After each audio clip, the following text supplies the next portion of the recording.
Okay, so let's talk about recording a meeting.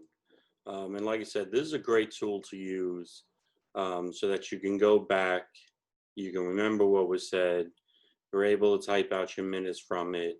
But it's also a good tool to use if you're, holding a special event or you're doing a special kind of meeting and you want to share that with people.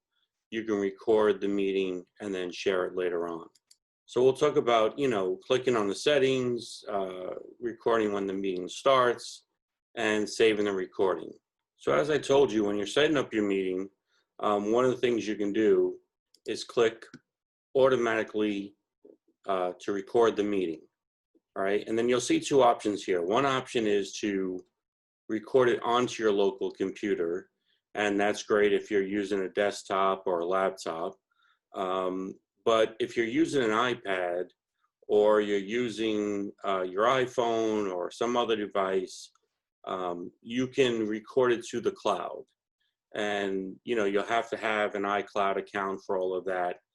If you don't have it, it's best just to use your computer and record it to your computer. Okay, and then again, you click save.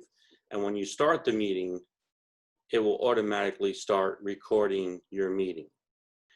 Now, let's say that you're already in the meeting and you want to start recording. If you look at the bottom of your screen, you'll see all these little icons down there and you'll see the record button.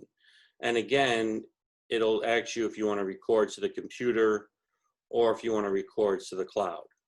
Okay, so you can just click on record to the computer and it'll go ahead and start recording.